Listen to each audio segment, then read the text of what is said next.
तो फिर से स्वागत है आप सभी का हमारे YouTube चैनल में। तो आज के इस वीडियो में एक बहुत ही मोस्ट इम्पॉर्टेंट टॉपिक लेकर आए हैं जो कि सभी तरह के प्रतियोगी परीक्षाओं के दृष्टिकोण से देखा जाए तो बहुत बहुत इम्पॉर्टेंट है।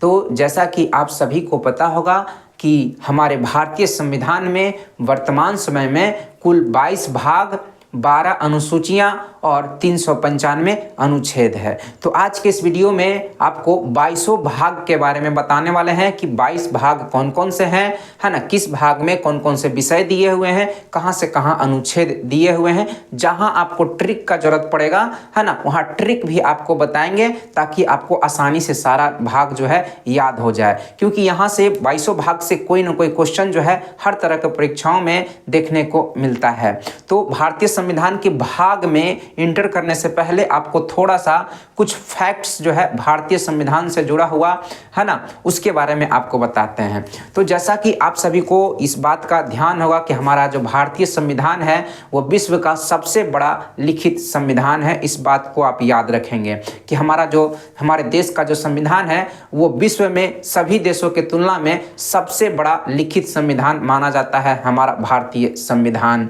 है ना। और भारतीय संविधान का जो निर्माण हुआ था, है ना, कैबिनेट मिशन के सिफारिश पर हुआ था। कैबिनेट मिशन जो है भारत जो है 1946 में, मार्च 1946 में आया था। कैबिनेट मिशन भारत में आया था और कैबिनेट मिशन के सिफारिश पर ही क्या हुआ था, संविधान सभा का गठन किया गया था। और ये जो कैबिनेट मिशन आया था इसमें 3 सदस्य थे, है ना, स्टेफोर्ड क्रिप्स थे, पैंथिक लॉरेंस थे, एबी अलेक्जेंडर थे।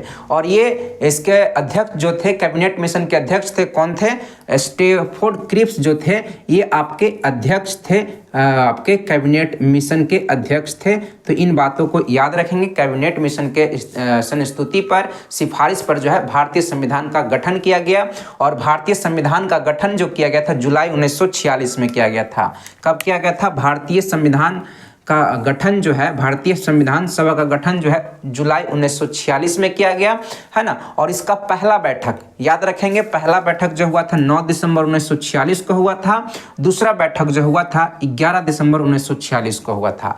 ये 9 दिसंबर 1946 को जो पहला बैठक हुआ था इसमें भारतीय संविधान के सबसे बुजुर्ग सदस्य जो थे, है ना, सच्चिदानंद सिन्हा, डॉक्टर सच्चिदानंद सिन्हा जो थे भारतीय संविधान सभा के सबसे बुजुर्ग व्यक्ति थे। और यही अस्थायी रूप से, है ना, अस्थायी अध्यक्ष चुने गए थे जब पहली बैठक हुआ था। तो पूछा जाता है कि आपका भारतीय संविधान के सबसे बुजुर्ग अध्यक्ष कौन रहे? तो सच्चिदानंद सिन्हा थे।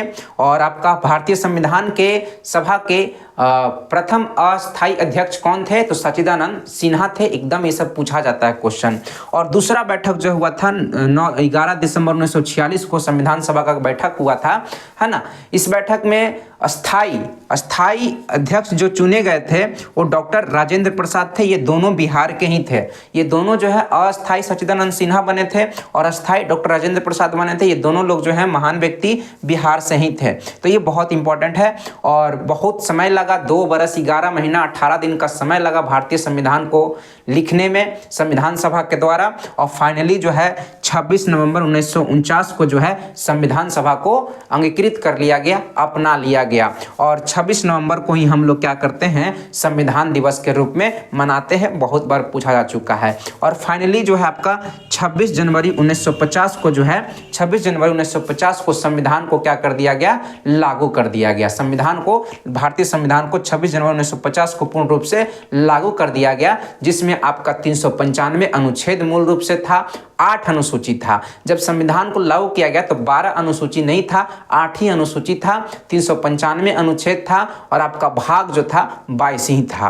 तो इस प्रकार से फाइनली हमारा संविधान का निर्माण हो गया, लागू हो गया। ठीक है, अब आते हैं 22 भाग पर। 22 भाग कौन कौन से हैं? तो पहला जो आपका भाग है, भाग 1 में पूछा जाता है ना, कि भाग 1 में क्या विषय है। भाग 1 में किसका वर्णन किया गया है? तो संघ एवं उसका राज्य क्षेत्र। संघ एवं उसका राज्य क्षेत्र का वर्णन जो है भाग 1 में किया गया है।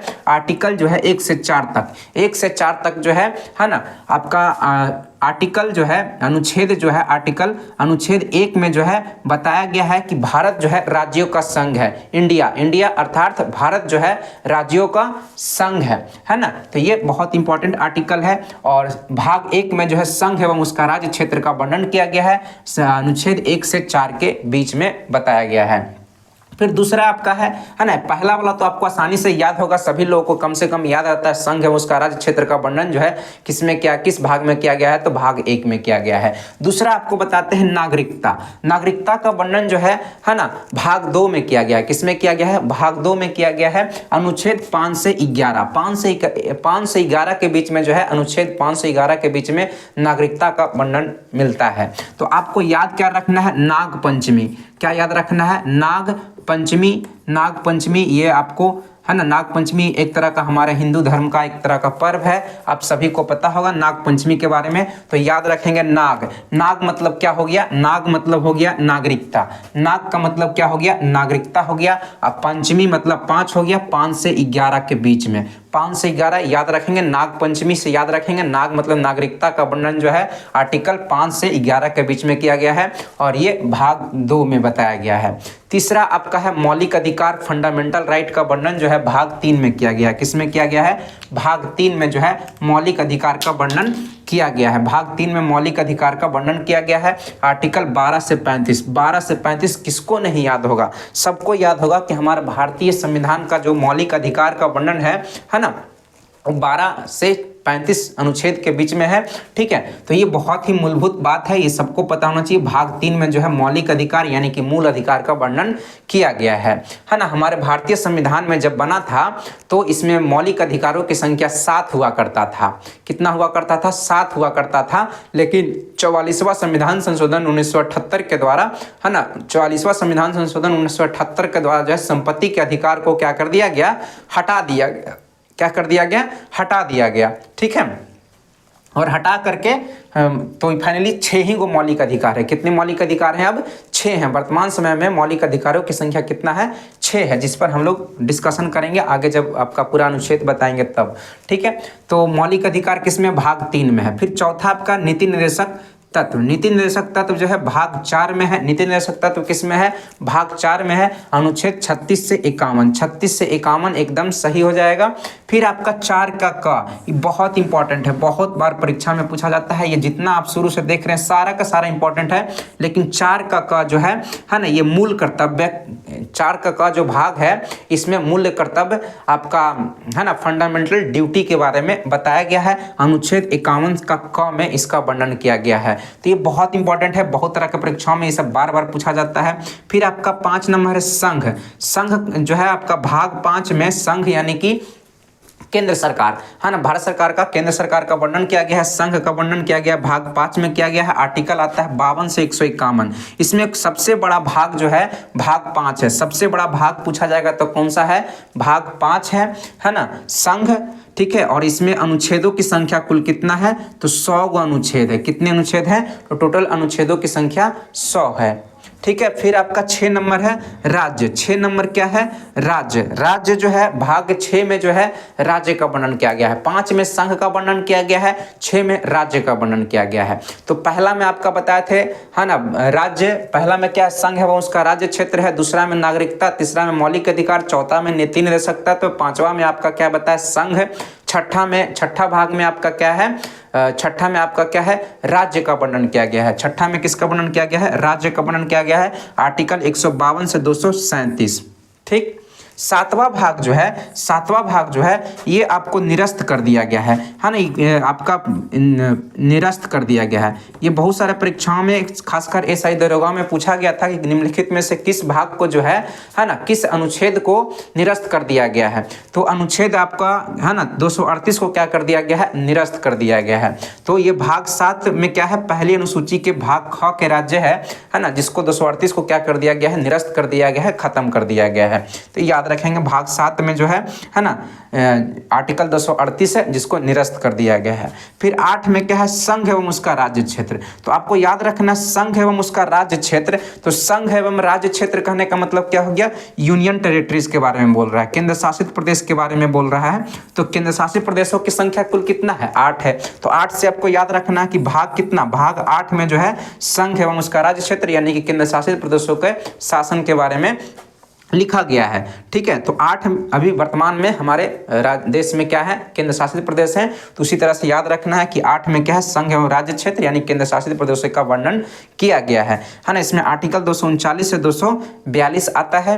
फिर आपका 9 में पंचायत, 9 में क्या है, पंचायत है, बहुत इंपॉर्टेंट है ना। पंचायत बहुत बार पूछा जाता है कि भाग 9 में किसका वर्णन किया गया है, पंचायत का, यानी कि पंचायत जो है किस भाग में दिया गया है, भाग 9 में दिया गया है। आर्टिकल 243 से 243 के क से न तक दिया हुआ है। तो 243 कम से कम याद रखेंगे है ना, पंचायत का वर्णन करता है अनुच्छेद।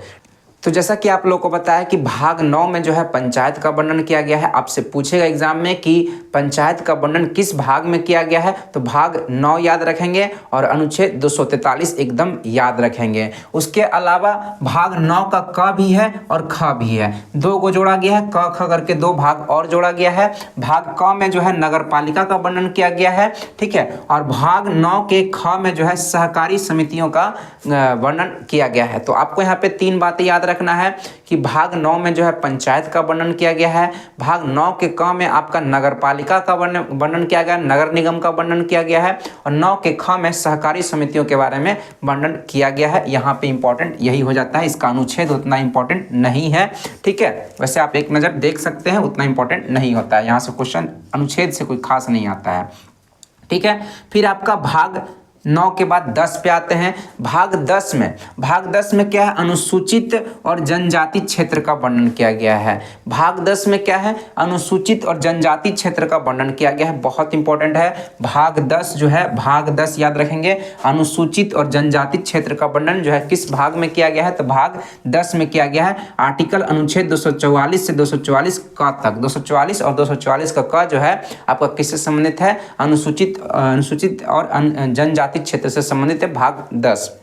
फिर 11 में आते हैं। 11 में क्या, संघ और राज्यों के बीच संबंध। देख रहे हैं 11 लिखा हुआ इस तरह से करके क्या होता है, ये 11 होता है। तो समझ लीजिए कि 10 जो है संघ है ना, और 1 क्या है आपका राज्य है। तो समझ रहे हैं ना, 10 और 1 11 होता है। तो संघ और राज्य के बीच में क्या संबंध है ना, संघ और राज्यों के बीच में संबंध जो है ये आपका किस भाग में दिया है, भाग 11 में दिया है। फिर आपका इसमें अनुच्छेद आता है 245 से 263, 245 से 263 आ जाता है। फिर भाग 12 में आपका वित्त, संपत्ति, संविदाएं और वाद जो है भाग 12 में वर्णन किया गया है। ये जो संपत्ति शब्द देख रहे हैं, ये वही संपत्ति है जिसको 44वें संविधान संशोधन के तहत जो है ना, 6 मौलिक अधिकार, 7 मौलिक अधिकार जो हुआ करता था, उसमें से 7वां मौलिक अधिकार था संपत्ति का अधिकार, उसको हटा करके भाग 12 में रख दिया गया है। देख रहे हैं भाग 12 में, और अनुच्छेद 300 के क में रखा हुआ है, ठीक है, वहां से हटा दिया गया, मौलिक अधिकार से हटा करके भाग 12 में कर दिया गया। भाग 12 में वित्त, संपत्ति, संविदाएं और वाद का वर्णन किया गया है। तो आपसे पूछेगा वित्त यानी कि फाइनेंस के बारे में जो है वर्णन किस आर्टिकल में किया गया है, तो आर्टिकल नहीं है ना, भाग पूछेगा तो भाग 12 में वर्णन किया गया है, ठीक है। 13 नंबर भाग है आपका भारत के राज्य के भीतर व्यापार, वाणिज्य एवं समागम। भारत के भीतर व्यापार, वाणिज्य और समागम का वर्णन किस भाग में किया गया है, भाग 13 में किया गया है। आर्टिकल आ जाता है 301 से 307 के बीच में वर्णन किया गया है। फिर 14 भाग 14 में क्या है, संघ एवं राज्यों के अधीन सेवाएं, यूपीएससी और स्टेट पीसीएस का वर्णन जो है भाग 14 में किया गया है ना। संघ एवं राज्यों के बीच अधीन जो सेवाएं हैं किस भाग में, भाग 14 में है, अनुच्छेद 308 से 323 में आ जाएगा, ठीक है। फिर 14 का क भी है, 14 का क में वर्णन है अधिकरण का वर्णन किस भाग में, 14 के क में है। आर्टिकल आपका अनुच्छेद हो जाएगा 323 का क से 323 का ख, 323 का क और 323 का ख जो है आपका अधिकरण का वर्णन करता है। भाग 15 की बात करते हैं, बहुत इंपॉर्टेंट है, एकदम बहुत इंपॉर्टेंट। भाग 15 में निर्वाचन यानी चुनाव का वर्णन किया गया है, निर्वाचन आयोग का वर्णन किया गया किसमें, भाग 15 में। अनुच्छेद 324 से 329 में आता है, इसके अंतर्गत अनुच्छेद आता है। ठीक है, तो ये बहुत बहुत जितना है सब इम्पोर्टेंट है। ठीक है, आपको जो जो बताते चल रहे हैं। अब हम लोग आगे बढ़ते हैं। तो जैसा कि आप लोग को बताया 15 भाग 15 में जो है निर्वाचन आयोग का निर्वाचन का वर्णन किया गया है। अब हम लोग आते हैं 15 के बाद 16 भाग 16 में जो है भाग 16 में आपका कुछ वर्गों के संबंध में विषय उपबंध दिए हुए हैं। कुछ वर्गों के संबंध में विषय उपबंध जो है किस भाग में दिया है, तो भाग 16 में दिया हुआ है। इसमें अनुच्छेद आ जाएगा आपका 330 से 342 आ जाएगा। अब हम लोग बात करेंगे भाग 17। भाग 17 बहुत इंपॉर्टेंट है, राजभाषा। भाग 17 में जो है राजभाषा का वर्णन किया गया है। तो आपसे पूछा जाए कि राजभाषा का वर्णन किस भाग में किया गया है, तो भाग 17 में किया गया है। इसमें अनुच्छेद कहाँ से कहाँ आता है, 343 से 351 तक के अनुच्छेद का भी वर्णन किया गया है। भाग 18 ये भी बहुत इंपॉर्टेंट है, आपातकालीन जो स्थितियां हैं, आपात उपबंध जो है वो भाग आपका 17 में वर्णन किया गया है, 352 से 360। इस भाग में भाग आपका 17 में भाग 17 जिसमें आपात उपबंध दिया हुआ है और इसमें अनुच्छेद 352 से जो 60 है, इसमें 3 अनुच्छेद बहुत बहुत इंपॉर्टेंट है। 352, 356 और 360 अनुच्छेद बहुत इंपॉर्टेंट है।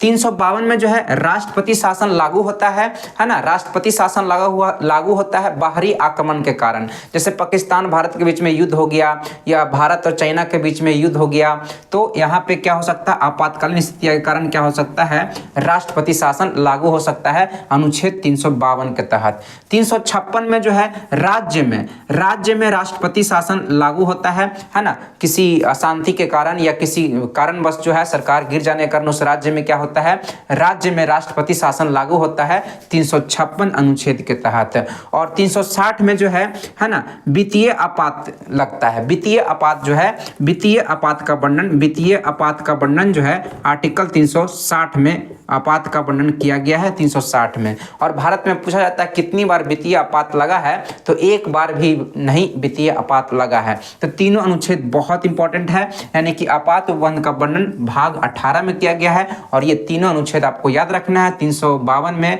राष्ट्रपति शासन लागू होता है बाहरी आक्रमण के कारण, 356 में राज्य में राष्ट्रपति शासन लागू होता है। ठीक है, 360 में वित्तीय आपात का वर्णन किया गया है और भारत में एक बार भी वित्तीय आपात नहीं लगा है। फिर आते हैं 19 भाग 19 में जो है प्राकीर्ण का वर्णन किया गया है। इसमें आपका 361 से 367 अनुच्छेद आता है। फिर 20 नंबर भाग भी बहुत इंपॉर्टेंट है, संविधान संशोधन का वर्णन किस भाग में किया गया है ना, तो भाग आपका 20 हो जाएगा। और अनुच्छेद 368 ये भी खूब पूछा जाता है कि है ना संविधान संशोधन किस आर्टिकल में किस अनुच्छेद में बताया गया है, वर्णन किया गया है, तो अनुच्छेद 368 भाग 20 याद रखेंगे। फिर 21-22 आ जाता है ना। 21 में अस्थायी संक्रमणकालीन वह विशेष उपबंध का वर्णन किया गया है, अनुच्छेद 369 से 392 के बारे में बताया गया है।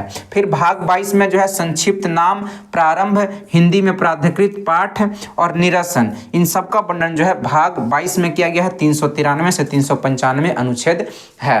ठीक है, तो ये